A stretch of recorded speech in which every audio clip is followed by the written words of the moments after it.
Ni VP Sara, naabisuhan din yung inyong grupo. What was your initial reaction when you heard about the declaration?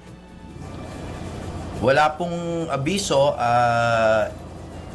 This is in true Duterte fashion. Dito sa it was not a surprise, only the timing, no? Yung timing lang yung surprise. Pero hindi naman po nagulat yung mga supporters.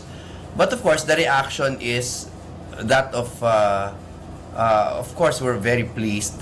Pero also, I think ang naiiba ngayon is merong inspiration. I think very inspired yung mga supporters po ni Madam Vice President. Pero syempre, nandyan yung question about timing, attorney. Kasi alam natin na may mga nakaamba na impeachment case laban kay Vice President and merong ibang mga nagsasabi na baka mamaya strategic move ito to lessen the impact of the impeachment cases. Kahit ano naman pong teorya pwede nilang gawin, para sa akin, this is only a testament to the fact that si VP Sara is not her father. We have heard that phrase many times po, she's not her father. If you'll notice, dati late po si Pangulong Duterte, ito naman maaga, There are many differences sa kanila. I doubt that it is mainly about just the impeachments. Pero hindi naman po siguro lingid sa kaalaman ng marami. That's probably a little part of it. Pero I really think it is a calling. She started with a biblical passage and I think she meant it. I also think that it was a burden for her. It was a burden for her to accept the responsibility. Hindi po ako naka-detect ng pambobola doon o parang showbiz niya tayo. I think it was a burden that she was finally willing to accept. Pero yung sinasabi po ninyo kanina na a little part, yung impeachment, probably doon sa naging anunsyo ni VP Sara, ano po ba yung nakikita ninyong posibleng maging implikasyon nitong deklarasyon na to doon sa mga impeachment cases na by the way, pang-apat na yung naihain kanina? Yung kay Nathaniel, Yes.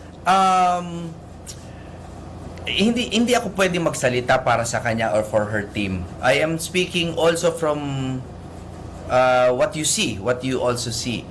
I think it's only logical that an announcement now would perhaps lessen the resolve of certain congressmen, to lightly